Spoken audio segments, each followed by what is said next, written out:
All right. I like that you touched on infertility because I was going to take you on pregnancy, the relationship between fibroids and pregnancy. But then you talked about compression. Now, these compressions, can they bring about any form of complication, which will then, make the woman even start treating something else totally different from even the fibroid, like complicating issues? Yeah, the organs that are closely related to the uterus or the woman's womb, the mass effect, the pressure effects, as I've said, some of the major structures there posteriorly to the back, the ureter. The ureter transports urine or, byproducts from the kidneys down into the bladder. So if you have a fiber that's really big and compressing on the ureter, this may, result in a backlog kind of effect where the ureters get dilated. The person isn't pushing out enough urine as it should. The person isn't pushing out waste products that normally should be excreted, and that may subsequently, affect the kidney, and just as I said earlier, may lead to features that are suggestive of renal disease or renal failure. So one of the most important organs, the kidney, they may be affected by that. So you may see, also the gastrointestinal tract. You may see a woman who has really big fibroids. It compresses the bowel. It makes it difficult for such a woman to eat, so she has to she's confined to eating small quantities of food.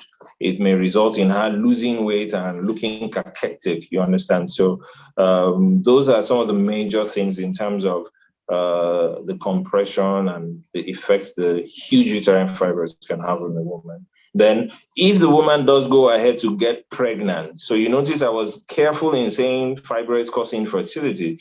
We have seen women, and we do manage women who have really big fibroids and they get pregnant at the same time. So this can make managing such a pregnancy really difficult because as the baby's growing bigger, the fibroids may be growing bigger.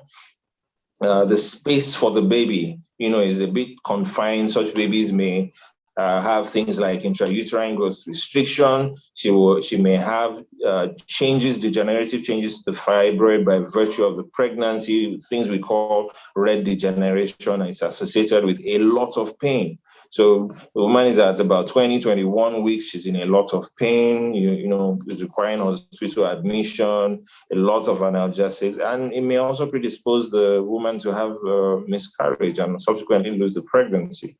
And, on the long run, women with huge fibroids may end up having cesarean section because, the fibroids are going to affect the course of labor, making it ineffectual and subsequently results in a cesarean delivery. So those are some of the effects fibroids can have on the organs, on pregnancy, and surrounding structures around it. Well, I think it's a good thing you've already talked about pregnancy and fibroid, but then I understand there are several factors to be considered during treatment. It's not a one-size-fits-all thing when it comes to treating fibroid. I'd like you to talk to us about this. Okay, so the fibroids, treatment of fibroids, you kind of have to individualize it, okay? Depending on the symptoms. If the fibroids are really small, asymptomatic, it's just found incidentally on an ultrasound scan, probably during a routine health check. The woman isn't complaining of abnormal uterine bleeding, heavy periods, pain during her periods, she's not desirous of pregnancy in any way. Those type of people, you can do what's called like expectant or conservative type of management, in which we are just watching, like wasteful watching. We could ask her to repeat a scan in about 6 months or a year, as part of her normal annual health checks, and let's see, are the fibroids getting bigger? Are they going to constitute a problem much later on?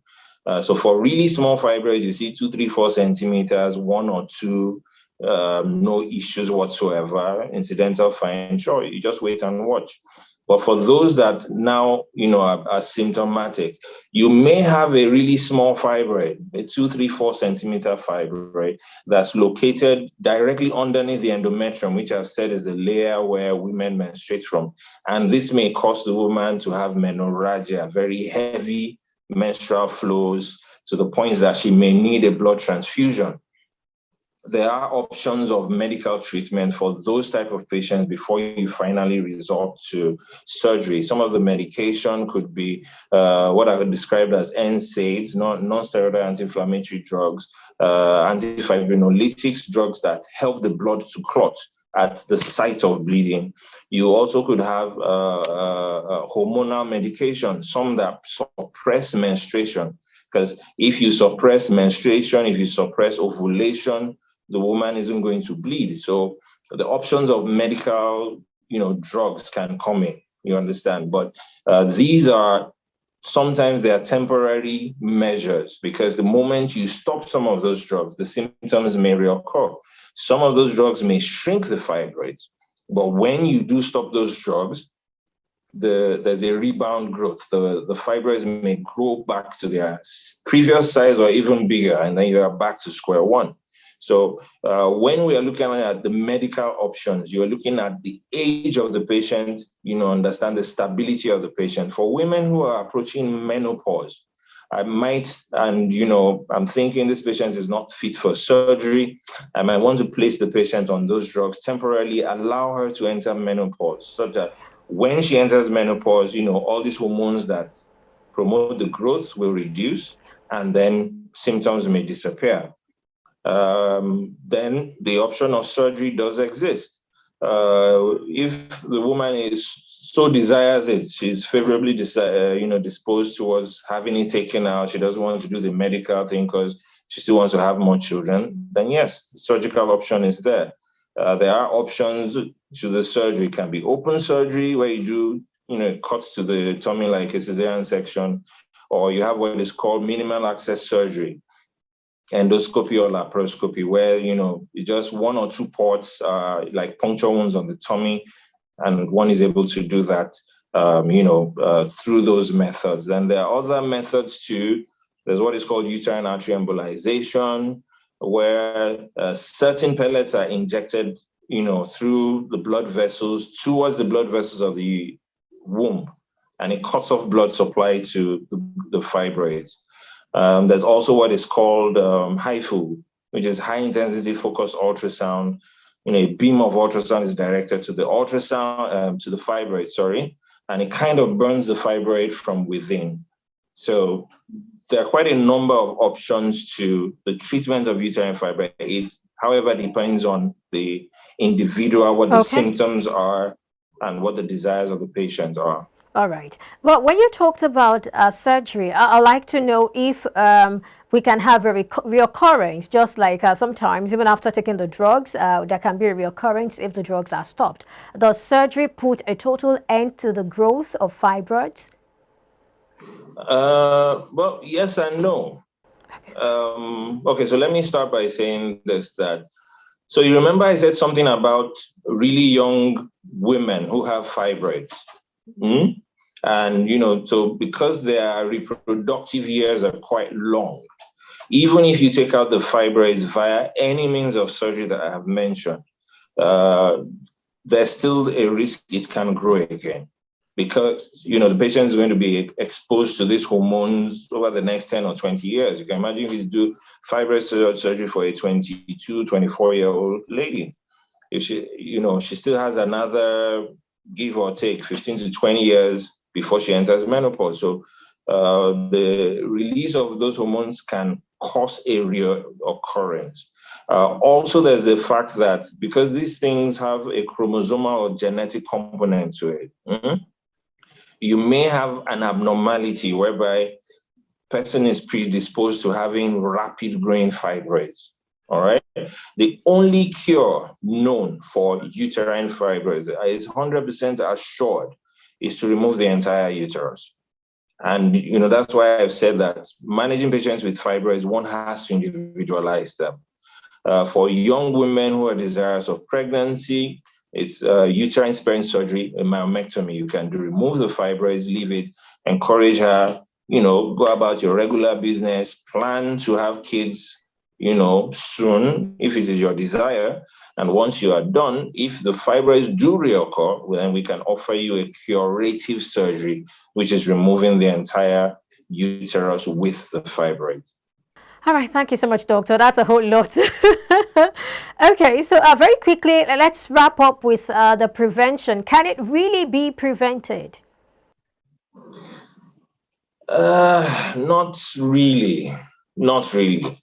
I'll still go back to the point where I said that, a chromosomal or genetic abnormality, it's being seen as a chromosomal or genetic abnormality. Yeah, people will say deficiencies of certain nutrients like is it vitamin D or vitamin E. Some studies have been done that have shown, yes, there's some correlation between that. There are also been said that there's some correlation with eating things like red meat and certain diets, but well, all those are, studies that have been done. Some are conclusive, some are supportive, some disprove it. So whether or not a woman can live a certain lifestyle and prevent fibroids, I wouldn't really say there's a particular lifestyle to that. The only thing I would suggest is, for everybody to have, a good health-seeking attitude, or so you subscribe to annual health checkups, be aware of what's happening in your body. You have people who they've noticed that this bleeding is heavy. I'm having heavier than normal periods, and they're like, just manage it. I'm still able to go about my daily activities. So once you start to see symptoms, the early health-seeking attitude is a good way to go about it in order to make the management easier. Sometimes it's better when you pick it early, like in most other diseases. You pick it early when someone is able to monitor it, advise you, on things to do. And when it starts getting really big, best to take it out before it starts to contribute pressure symptoms or give you a bump that makes you look like you're 9 or 10 months pregnant. Well, many thanks to you for watching. My name is Perpetua Fasami Peter. See you some other time. Bye for now.